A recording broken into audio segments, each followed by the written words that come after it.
Assalamu alaikum. My name is Sayyid Urooj Samdani and you're watching my show, Your Opinion Matters. Our guest today is a very versatile person. She has worked in front of the camera, behind the camera and by profession, she's a fashion designer. Welcome to the show, Farah. बहुत बहुत शुक्रिया बुलाने का यहाँ and I'm really looking forward today. I'm also looking forward to it, but I'm a bit nervous. Nervous तो मुझे होना चाहिए, बीइंग अ होस्ट जिसको इतनी आदत होती है सवालात पूछने की, उससे जब कोई सवाल पूछ रहा होता है ना, तो I think I should be in that position जो घबरा रही है. नहीं, आई एम श्योर कि I have seen your shows on different channels. घबराती तो आप बिल्कुल नहीं है.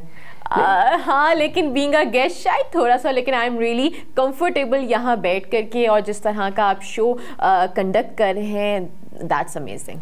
और you are already a part of IAC. I remember के हेरिटेज फेस्टिवल जो हमारा हुआ था, जी जी, you were the host there and like you handled thousands of students very well. लेकिन स्टूडेंट माशाल्लाह इतने एनर्जेटिक थे कि ज़्यादा मुझे मेहनत बिल्कुल करनी नहीं पड़ी. But I was super impressed कि जिस तरह से आपके इंस्टीट्यूट इस तरह के लेवल के कॉन्सर्ट और फेस्टिवल ला रहा होता है. आई एम सुपर इम्प्रेस्ड, क्योंकि आई थिंक पाकिस्तान में बहुत कम ऐसे इंस्टीट्यूट्स हैं जो इस तरह के इनिशिएटिव्स कर रहे हैं. So congratulations. Thank you very much. And just for the record I would say कि I would tell you we are just starting. अभी तो हमारा आगाज है, आगे आगे देखें होता है क्या. बिल्कुल देखने को ज़रूर. आई एम लुकिंग फॉरवर्ड जी. अच्छा Farah, you are a graduate of PIFD and obviously fashion industry और entertainment industry is the same industry और बड़ी क्लोज लिंक है फैशन, टेलीविज़न, फिल्म, सारी चीज़ों का. And you are also working in the fashion industry as well. So उधर से hosting की तरफ देखिए, मुकद्दर में जो लिखा होता है वो खुद ब खुद रास्ते बनना शुरू हो जाते हैं आपके लिए. लेकिन मैं कहना चाहूँगी, शुरू से जब PIFT में जब मैं पढ़ रही थी तो वहाँ पे एक छोटा सा डिफरेंस है. अगर आप PIFT और NCA को कंपेयर करें, क्योंकि हमेशा से एक कंपटीशन रहा है NCA और PIFT का, तो मैंने एक चीज़ नोट की है कि NCA जो है वो तराशे हुए हीरे चुनता है. PIFT कोयले को तराशता है. तो वो जो मेहनत और वो जिस तरह से मैंने वो 4 साल अपनी लाइफ के PIFT में गुजारे, सीखा, गिरे, फिर उठे, फिर आगे बढ़े, तो वो जो स्ट्रगल ने ना मुझे ये चीज़ सिखाया कि लाइफ में ना कभी अपने आप को रोकना नहीं चाहिए. अपनी बाउंड्रीज एकदम ये सेट करके नहीं कर लेनी चाहिए कि इससे आगे मैं नहीं बढ़ सकता. तो जब मैं ग्रेजुएट मैंने किया तो आई नो कि मुझे विमेंस वेयर की साइड पे नहीं जाना, मुझे मेंस वेयर सीखना है. क्योंकि उस टाइम पर मेंस वेयर की इस तरह से ट्रेनिंग नहीं होती थी, ब्रांड्स नहीं थे. बहुत एक दो डिज़ाइनर्स उस वक्त काम कर रहे थे मेंस वेयर के हवाले से, जिसमें मुनीब नवाज़ थे जिनके साथ मैंने इंटर्नशिप की, और रिपब्लिक वाले थे जो काम अच्छा कर रहे थे. तो बस मुझे ये पता था कि जो हर कोई कर रहा है ना वो मैंने नहीं करना. सो अल्हम्दुलिल्लाह मुनीब नवाज़ के साथ मैंने इंटर्नशिप की एंड आफ्टर दैट मुझे मौका मिला बरीज़े मैन के साथ काम करने का. सो वहाँ पे मैंने सीखा कि मेंस वेयर कितना मुश्किल है. शायद बहुत सारे लोग जो इस वक्त देख रहे हैं उनको लगता है कि यार मर्दों के फैशन में क्या मेहनत है, सिंपल सा कुर्ता पजामा पहन लिया, that's it. But you know आपका असल स्किल वहाँ टेस्ट होता है जहाँ पे आपके पास लिमिटेशंस होती हैं.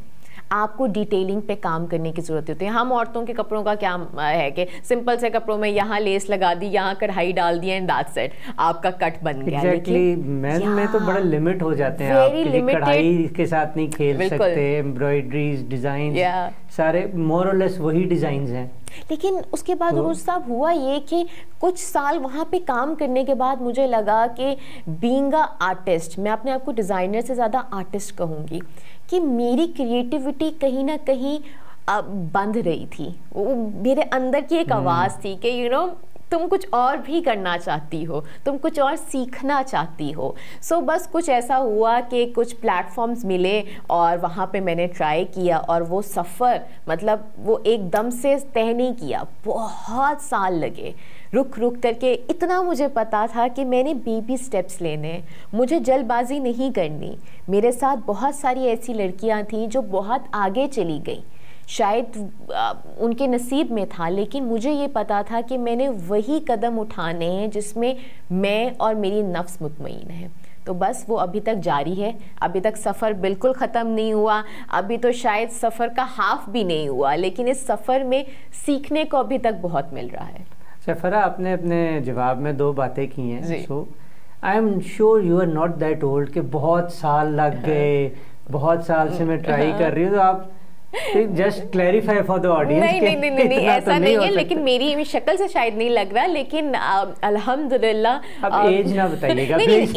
नहीं, कुछ राज ही रहने देना चाहिए। लोग एक बहुत ही एक मज़ेदार एक सवाल होता है, अक्सर औरतों से पूछा जाता है आपकी एज क्या है। अगर कोई मुझसे पूछे ना तो मैं उनसे यही पूछती हूँ, एक ऊपर से उनसे सवाल करती हूँ कि आप बताएं मैं आपको कितने साल की लगती हूँ। सो आई थिंक ये सवाल जो है वो दूसरों से ही पूछना चाहिए अगर कोई आपसे पूछे तो। सो बात सफ़र कितने साल की सफ़र की नहीं है, That was on a lighter note. बात हर लम्हे की है कि आप क्या सीख रहे हो। और सफ़र में मैंने सिर्फ होस्टिंग, एक्टिंग नहीं सीखा, मैंने प्रोडक्शन सीखी। मुझे ऐसे लोगों से मिलना हुआ जिनका बहुत इम्पेक्ट रहा मेरी ज़िंदगी में, मेरी पर्सनैलिटी को इम्प्रूव करने में। सो बिल्कुल, you are working with Shahzad Nawaz ji, who's I think one of the most, जिस तरह आपने भी बात की कि प्रोडक्शन भी सीखी, फैशन भी, और क्रिएटिविटी तो आई थिंक शहजाद नवाज पे आके ख़त्म हो जाती है।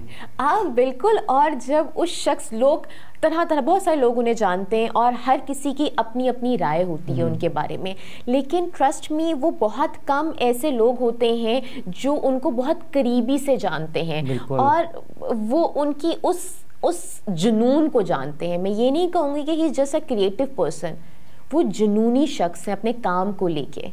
बिल्कुल, मुझे तो चूंकि मौका मिला उनके साथ काम करने का व्हेन आई वाज इन जियो, तो शहजाद साहब was already a big name, और मैं अभी बात कर रहा हूँ 2003-4 की, सो टू अराउंड 17, 18, 20 ईयर्स पहले की। सो आई एम श्योर कि उनके साथ तो आपने बहुत प्रोडक्शन में, क्रिएटिविटी में सीखा होगा। आई थिंक मेरी पर्सनैलिटी जितनी ग्रूम हुई है, मुझे जो डिटेलिंग का पता चला, छोटी छोटी चीज़ों को ऐड करके आप प्रोडक्ट को, आप अपने प्रोजेक्ट को किस तरीके से खूबसूरत बना सकते हैं, एक डिफरेंट टच दे सकते हैं, वो उनसे सीखने को मिला। इवन कि जो आपका जो मेंटोर होता है ना, वो आपके लिए इतनी बड़ी ब्लेसिंग है। एक और चीज़ जो मैं अक्सर शहजाद साहब से भी डिस्कस करती हूँ, बाकी लोगों से जब कोई महफिल होती है तो उसमें हम डिस्कस करने को हमें मिलता है कि एक ज़माना था अरूज साहब, शायद आपने भी वो चीज़ देखी होगी कि उस्ताद का ना रुतबा बहुत ऊपर होता था। ये होता था कि अगर उस्ताद कुछ कह भी दे तो आपको लगता था यू आर वेरी लकी कि आपको उसने कहा है। मेरे ख्याल से वो जो रिश्ता था शागिर्द, स्टूडेंट, टीचर का, वो जितना प्योर और रिस्पेक्टफुल था, वो आज के ज़माने में कहीं ना कहीं वो मुझे देखने को, टू बी वेरी ऑनेस्ट, नहीं मिलता। बिल्कुल, इस फील्ड में मुझे बड़ा अरसा हो गया, इलेक्ट्रॉनिक मीडिया में वर्क विद चैनल्स, लेकिन जो आपने बात की है ना, that takes me back to government college days, GCU। Class में 120 स्टूडेंट्स होते थे और जब टीचर आता था पिन ड्रॉप साइलेंस होता था। अब 120 में से कोई 50 students at a safe gas जो कार्स पे आते होंगे, टीचर हमारे, कभी कोई टीचर साइकिल पे, कोई मोटरसाइकिल पे, लेकिन जो एक इज्जत होती थी टीचर की, आजकल उससे कंपेयर करें तो यस यू आर राइट, बहुत फ़र्क पड़ा है। वो रिलेशनशिप नहीं है, उस तरह की प्योरिटी उसमें नहीं है, क्योंकि स्टूडेंट समझता ये है कि टीचर एक अपनी वो सैलरी ले रहा है और उसका फ़र्ज़ है पढ़ाना। जब आपको ये पता चल जाए कि वो सिर्फ एक अपनी रिस्पॉन्सिबिलिटी पूरा करे तो आप वो रिलेशनशिप डेवलप नहीं कर सकते, जहाँ पे स्टूडेंट को ये पता हो कि ये शख्स मुझसे बहुत बेहतर जानता है, ये इल्म का खजाना है, मैंने उससे कैसे लेना, और उसके लिए आपको झुकना पड़ता है। आज की जनरेशन से मैं यही कहना चाहूँगी कि झुक के उठने में जो मज़ा है ना, जो फ़ख्र है, वो हर वक्त खड़े रहने में नहीं हो सकता। जी फरा, बड़ी अच्छी बात की आपने। व्यूअर्स, आपने इस बात को ज़रूर नोट किया होगा कि फ़रा कह रही हैं कि जो मज़ा झुक के खड़े होने में है और जो उस्ताद की इज़्ज़त करने में है, रुतबे में है, उनसे चीज़ें सीखने में है, वो आज ज़रा कम नज़र आता है। खैर, बात को आगे बढ़ाते हुए बड़ी अच्छी बात आपने की। आई एम श्योर कि जो व्यूअर्स देख रहे हैं शो, वो ये बात ज़रूर उन्होंने नोट भी की होगी और इसको डाइजेस्ट भी करेंगे और समझेंगे भी। लेकिन सिर्फ उन लोगों के लिए जो अपनी ज़िंदगी में कुछ करना और कुछ जुनून चाहते हैं। ज़िंदगी गुजारना और ज़िंदगी जीने में बहुत फ़र्क है अरूज साहब, और जीने के लिए आपको जुनून चाहिए, वो किसी भी चीज़ का हो। अच्छा फरा, मुझे ना आपकी बातों से लग रहा है, और ऑब्वियसली हमारी बड़ी दफ़ा ऑफ द रिकॉर्ड भी बात हुई है कि यू आर अ पर्सन जो बहुत ज़्यादा डीपली चीज़ों को सोचता भी है, देखता भी है और गुजरा भी है। सो आजकल के दौर में हम जब भी आई थिंक कोई मीडिया पे भी बात कर रहे होते हैं, टीवी में भी कर रहे होते हैं, तो we always talk about success stories. We never talk about कि ये जो आज गेस्ट बैठा हुआ इतना सक्सेसफुल है, इसका ये सफ़र कैसे तय हुआ, कितनी मुश्किलात आई, फेलियर्स कैसे आए, कैसे गिरा फिर उठा। So if you would like to share about your life experiences. Definitely, लेकिन मैं अपनी लाइफ एक्सपीरियंस से पहले ये कहना चाहूँगी कि ये जो कॉन्सेप्ट है कि आज हम टीवी पे जिन लोगों को देखते हैं वो सिर्फ अपने सक्सेस के हवाले से क्यों बात करते हैं, क्योंकि हमारी सोसाइटी में अनफॉर्चुनेटली हम ओपन नहीं हो पाते या हमें शर्म आती है अपनी नाकामयाबियों के बारे में बात करने के लिए। हमें शर्म आती है ये कहते हुए कि हम एक डार्क पीरियड से गुजरे थे, जबकि दुनिया में रूस साहब जिस शख्स, जो भी नामी गरामी शख्स को आप ले लें, उसकी ज़िंदगियों में सक्सेस से ज़्यादा फेलियर्स थे। सो हम फेलियर्स को ओन क्यों नहीं करते? मैं अपने फेलियर्स को ओन करती हूँ। आई एम लकी कि अगर मुझे जो रिजेक्शंस मिली वो अगर ना मिलती तो आज मैं इतना ट्रांसफॉर्म नहीं हो पाती, या मैं यहाँ इस प्लेटफॉर्म पे आपके साथ बैठ कर के प्राउडली अपने रिग्रेट्स को बात नहीं कर पाती।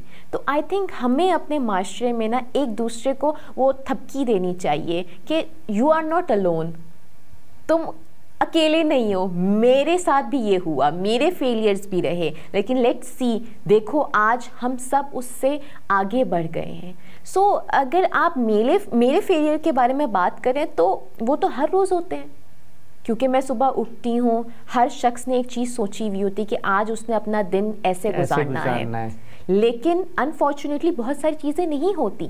बट मुझे ये पता है कि रात को सोने से पहले मैं फिर उम्मीद करूँगी, अच्छे की उम्मीद करूंगी। कहते हैं ना, उम्मीद पे दुनिया कायम है। बिल्कुल, दुनिया कायम इसीलिए है क्योंकि हम अच्छी उम्मीद करते हैं। हम अपनी नेगेटिव थॉट्स को साइड पे रख करके फिर अगली सुबह उसी उम्मीद के साथ, उसी जज्बे के साथ अपने दिन का आगाज़ करते हैं। सो आई थिंक अगर मैं ब्रीफली अपने फेलियर्स के बारे में बताऊं तो मैं उस फैमिली से मेरा ताल्लुक़ था जहाँ पे दूर दूर तक मीडिया से कोई भी नहीं शख्स था। हम लड़कियों के लिए सिर्फ और सिर्फ 2 ही प्लेटफॉर्म्स होते थे या फील्ड्स होती थी जिसमें हमारे ख़ानदान वाले कहते थे कि अच्छा चलो कर लो, वो या तो इंजीनियरिंग होती थी या MBBS। तो डॉक्टर बन जाओ या इंजीनियर, सदियों पुरानी कहानी चल रही है। बिल्कुल ऐसा ही है, और यहाँ पे भी कुछ था। बट जब आपको बहुत क्लोज लोगों से थोड़ा सा ज़्यादा एक मिलता है कॉन्फ्लिक्ट कि आपके फैमिली मेम्बर्स कह रहे थे कि नहीं ये नहीं करना, लेकिन कहीं ना कहीं वो कहते हैं ना, जहाँ राह होती है, जहाँ ख्वाहिश होती है, वहाँ कोई ना कोई राह निकल जाता है। There's always a way। सिर्फ आपको खुद कंफर्म होना होता है कि आप ये करना चाहते हो। सो अल्हम्दुलिल्लाह बहुत सारे इश्यूज आए फैमिली की तरफ से, लेकिन मामा सपोर्टिव थी, कहती थी अच्छा चल मेरी बच्ची की खुशी। एट द एंड आप कहते हो कि बच्ची की खुशी, बट वो उसको मैं फेलियर या हर्डल नहीं कहूँगी जो मुझे अपनी फैमिली की तरफ से मिला। मैं ये कहूँगी कि जब मैं जाती थी जिसका कोई इतना लिंक्स ना हो मीडिया में, और वो काम ढूंढने जाए। बिल्कुल, आपने ये जो बात की है कि अब तो कंडीशंस हैव इम्प्रूव्ड, लेकिन कुछ साल पहले तक एक्सप्लॉयटेशन भी बढ़ी थी इस फील्ड में। इस फील्ड में रूसा मैं डिसएग्री करूंगी, हर फील्ड में होता है, लेकिन आज मैं ओपनली कैमरे के सामने ये बात कहूंगी कि इसमें बहुत ज्यादा हाथ मर्दों का नहीं बल्कि औरतों का होता है। क्योंकि एक औरत जिस तरीके से अपने आप को कैरी करती है, जो वाइब्स देती है, आपको सामने से वैसा ही रिएक्शन मिलता है।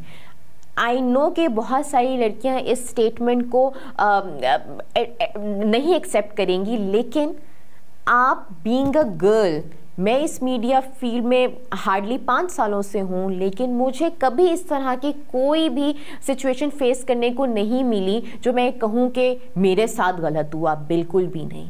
क्योंकि आपको वैसा ही रिएक्शन मिलता है जैसे आप अपना रिएक्शन उस सामने वाले शख्स को देते हैं। सो बाकी एक्सप्लॉयटेशन की बात हर जगह है। आई थिंक कोई ऐसी फील्ड नहीं है जहाँ पे ये चीज़ ना हो रही हो। इवन के एजुकेशन सेक्टर में भी है, हर जगह है। But how you have to carry yourself, that depend on you. जहाँ पे पावर है वहाँ पे ये ज़्यादा से ज़्यादा आपको कोई एक्सप्लॉइट करने का कहेगा, ये आप पर है कि आपने उसको कैसे लेना है। अगर आपको पता है कि आपके अंदर टैलेंट है, टैलेंट के अलावा आपके अंदर हिम्मत है, सब्र है, तो आपको कोई ना कोई नेक्स्ट अपॉर्चुनिटी मिल जाएगी आपके मेहनत के बिहाफ पे। अगर आपके अंदर नहीं है तो शॉर्टकट्स तो बहुत सारे अवेलेबल हैं। शॉर्टकट्स आर टेम्पररी, और टेम्पररी आपको कोई, अच्छा अरूज साहब बड़ी मजे की बात ये है कि जो आपको कोई वादे कर भी रहा है, लारे लगा भी रहा है, तो कोई गारंटी नहीं है कि वो चीज़ पूरी हो। तो बहुत सोच समझ के आपको ऐसे उसमें आना चाहिए, आई थिंक ट्रैप में आना चाहिए।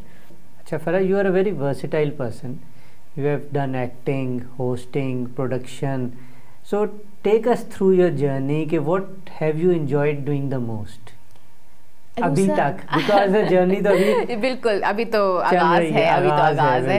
अरूज साहब, मेरे लिए हर प्रोजेक्ट ना मेरे उस एक अनमोल तोहफे की तरह होता है जो मुझे मेरे रब ने दिया होता है, वो अपॉर्चुनिटी। तो मेरी कोशिश ये होती है कि मैं उस काम से अपने आप को इम्प्रूव करूँ, मेरी वो लर्निंग प्लेटफॉर्म होता है। अगर मैं अपनी एक्टिंग जर्नी के आगाज़ की बात करूं तो मैंने सरमद खुसट के साथ काम किया। एक बहुत ही छोटा सा करेक्टर था, लेकिन उस करेक्टर में मैंने सीखने को मुझे इतना ये मिला कि आज जब मैं एक मूवी में काम कर रही हूँ तो मैं अपनी एक्टिंग को जब कंपेयर करती हूँ तो मुझे ज़मीन आसमान का फ़र्क पता चलता है, और मैं खुद अपने आप को अप्रिशिएट करती हूँ कि ओके मैंने अब इम्प्रूव किया है, क्योंकि आपसे ज़्यादा कोई नहीं बता सकता कि आपकी इम्प्रूवमेंट कितनी हुई है काम में। सो मेरे लिए हर काम बहुत इम्पॉर्टेंट होता है, आई एम क्रेज़ी। और शुक्र अल्लाह ताला का कि मुझे बहुत डिफरेंट काम करने का मौका मिला। जैसे आपने पहले भी इंटरव्यू के शुरू में मेंशन किया कि एंकरिंग जो मैं कर रही हूँ, and I think it's something जो मुझे बहुत एनर्जी देता है। जब आप किसी के साथ बैठ कर के गुफ्तगू करते हैं, जैसे अभी हम लोग गुफ्तगू कर रहे हैं, शायद ऑडियंस के लिए ये एक नॉर्मल सा इंटरव्यू होगा, लेकिन मेरे लिए एक दोबारा से एनर्जी क्रिएट करने का मौका है जो मैं कह के अपने पॉइंट ऑफ व्यू रख के अपने आप को देती हूँ। बड़ी इंपॉर्टेंट बात आपने की कि जिस तरह पीपल लाइक यू जो भी माई शो पे आते, देयर ओपिनियन मैटर्स, बिकॉज वो सॉर्ट ऑफ इन्फ्लुएंसर्स हैं कि जो इनको हज़ारों लाखों करोड़ों लोग देखते हैं और उनकी बात सुनना पसंद करते हैं, चाहते हैं कि जी ये क्या कह रहे हैं, उसमें एक वेट होता है। आप देखें रोज साहब, आपको ज़िंदगी में चाहिए क्या है कि अगर आप अपनी बात को बगैर किसी मुश्किल के किसी और के सामने पेश करते हैं। आई थिंक ये हम ऑफ द टॉपिक शायद जा रहे हैं, लेकिन एक इंसान की ज़िंदगी में हमेशा यही एक प्रॉब्लम होती है कि यार शौहर नहीं मेरी बात समझ रहा, बीवी मेरी बात नहीं समझ रही, महबूब मेरी बात नहीं समझने की कोशिश करे, दुनिया में कोई भी नहीं है जो मुझे समझता है। तो अगर आपको ऐसा मौका मिले जहाँ पे आप किसी को समझा सकें बहुत आसानी से, बहुत खूबसूरती से, तो इससे ज़्यादा मेरे ख्याल से कोई खुशनसीब इंसान नहीं हो सकता। तो मेरे लिए होस्टिंग और इसीलिए इतनी इम्पॉर्टेंट है कि जहाँ पे मैं अपने ख्यालात का इजहार कर सकती हूँ। सो या आई थिंक होस्टिंग हमेशा मेरी ज़िंदगी का बहुत ही ख़ास हिस्सा रहेगा। फराह, आपने बात की थी कुछ फेलियर्स के बारे में, and I think we should talk a little more about failures, because failures बड़ी तरह के होते हैं और शोज़ पे लोग फेलियर्स पे बात करने से, जिस तरह आपने कहा, कतराते हैं, क्योंकि एक सोसाइटी का शो पे तो बात करते हैं कतराते, लेकिन वॉल पर रोड के वॉल पे लिखा होता है नाकाम मोहब्बत के लिए इस बाबे को फोन करें। वैसे वो बाबों के लिए बहुत सारी चीजों लिखा होता है। बिल्कुल बिल्कुल। हम देखिए ये भी तो फेलियर ही है ना, मोहब्बत में भी इंसान नाकामयाब होता है तो भी उतना ही इम्पैक्ट पड़ता है जैसे आप किसी अपने प्रोफेशनल लाइफ में नाकामयाब हो। तो फेलियर्स तो वो भी हैं और हम उनके बारे में बात नहीं करते। स्टूडेंट लाइफ में तो अब बल्कि आजकल के दौर में आप देख रही हैं मेंटल हेल्थ पे, डिप्रेशन पे, यानी यूनिवर्सिटीज़ में। अच्छा, I would like to viewers आपको एक बात बताना चाहूँगा जो हम हर शो में बात जिक्र ज़रूर करते हैं कि at institute for art and culture we have a department named soft skills, जहाँ पे there are 15 trained psychologists working just for the improvement, betterment and grooming of our students. So ये एक बड़ी अच्छी चीज़ है जो हमारे इंस्टीट्यूट में है कि पहले सेमेस्टर से ही हम जिस पे बात करते कि डिप्रेशन, एज ऐसा है ना जहाँ पे आप यूनिवर्सिटी आते हैं, ये एक नेचुरल फिनोमिना है कि आपका अट्रैक्शन होता है ऑपोजिट जेंडर से, लेकिन उसको आपकी अगर मेंटल हेल्थ आपकी प्रॉपर नहीं होगी तो आप उसको ओवरकम नहीं कर पाएंगे। तो ये बहुत ज़रूरी है। और आई मे बी शायद ये मेरा पॉइंट ऑफ व्यू है, लेकिन आज की जनरेशन बहुत ओवर थिंकर हो गई है। वो समझती कि एक दफ़ा मोहब्बत में नाकामयाबी मिल गई ना तो आगे कभी मोहब्बत ही नहीं होनी चाहिए। लेकिन वो सब आप मुझे बताइए, अब अंदर का होश जाग गया और मैं आपसे एक सवाल करती हूँ, क्या ज़िंदगी में मोहब्बत एक बार होती है या बार बार होती है? लेकिन जी ये ज़रा ऑन स्क्रीन मेरे लिए भी मुश्किल है, लेकिन टू बी ऑनेस्ट कई बार होती है क्योंकि you can't stop your life आगे चलती रहती है। देखिए, मोहब्बत एक ऐसा फिनोमिना है जो हमारे अंदर है। मतलब वो चाहे किसी चीज़ को, ये नहीं कि ऑपोजिट जेंडर को लेके, लेकिन किसी भी चीज़ से मोहब्बत हो सकती है और मोहब्बत ख़त्म नहीं होती। मोहब्बत के फॉर्म बदलते रहते हैं। तो अगर किसी शख्स के साथ मोहब्बत कामयाब नहीं हुई है तो मोहब्बत अपना एक मुख्तलिफ फॉर्म लेकर के आगे बढ़ जाएगी। और आपको उस मोहब्बत पे यकीन रखना चाहिए, चाहे वो आपके काम से मोहब्बत हो, किसी शख्स के साथ मोहब्बत हो, किसी रिश्ते के साथ मोहब्बत हो, कोई भी रिश्ता हो, उसके फॉर्म बदलेंगे लेकिन मोहब्बत कभी ख़त्म नहीं होती। और इस उम्मीद के साथ कि हाय मेरा दिल टूट गया, अपनी ज़िंदगी बिल्कुल ख़राब मत करें, क्योंकि आपको नहीं पता कि और इससे ज़्यादा खूबसूरत फीलिंग आपका इंतज़ार कर रही है। तो ज़िंदगी बहुत खूबसूरत है, उसको जीना सीखें और जीना चाहिए हर लम्हे इस उम्मीद के साथ कि ये ज़िंदगी सिर्फ आपने जीनी है। कोई मैं, आप या कोई भी आकर के आपको नहीं सिखाएगा कि ऐसे जीनी है। मुख्तलिफ अंदाज हो सकते हैं लेकिन जिए ज़रूर। व्यूअर्स, जीना सीखें। फ़रा की इस बात पे अमल ज़रूर कीजिएगा। फ़रा, बातें तो बहुत करने को हैं, लेकिन अनफॉर्चुनेटली शो का टाइम ख़त्म हो रहा है, पता ही नहीं चला कि कितना टाइम गुजर गया। लेकिन आई वुड रिक्वेस्ट यू के somewhere in the future, in the near future आपने फिर आना है, क्योंकि अगेन हम IAC के साथ आपका एक ताल्लुक बहुत पहले से बन गया है। सो वी वुड रिक्वेस्ट कि आप दोबारा आइएगा और जहाँ से बातों का ये सिलसिला मुनक़ते हुए वहाँ से ही हम दोबारा शुरू करेंगे। डन डील इंशाल्लाह ताला। So thank you so much मुझे बुलाने का, और इतना मुझे कोई मज़ा आ रहा था इस कॉन्वर्सेशन, इस गुफ्तगू में। लेकिन वो कहते ना, वक्त हर चीज़ का लिखा हुआ है और अब वक्त हुआ जाता है कि हम इस कॉन्वर्सेशन को यहीं पे रोकें। और इंशाल्लाह आई एम लुकिंग फॉरवर्ड, और साथ ही साथ मैं अरूज साहब को, पूरे इस डिपार्टमेंट को, पूरे इंस्टीट्यूट को बहुत बहुत मुबारकबाद देना चाहूँगी कि इस लेवल की एक ऐसा इंस्टीट्यूट कायम किया जहाँ पे बच्चों को वो फील्ड जहाँ पे शायद अभी तक इतनी इंपॉर्टेंस नहीं दी गई हमारे मुल्क में, उनको दी जा रही है। बहुत ही ज़बरदस्त किस्म के प्रोग्राम्स इंट्रोड्यूस कराए हैं स्टूडेंट्स को, और बहुत टैलेंटेड बच्चे हैं। और जैसा कि अरूज साहब ने बताया कि मेरा ताल्लुक अब जुड़ चुका है और बहुत स्ट्रॉन्ग जुड़ा है, and I am really looking forward for the future ventures, and thank you so much again for having me on the show. Thank you very much for being on the show. Viewers, मुझे तो ऐसे लग रहा था कि show इख्तिताम को नहीं पहुंच रहा, शो अब शुरू हो रहा है, क्योंकि Farah was just warming up. So Farah, again thank you very much. Till next week, keep watching, your opinion matters.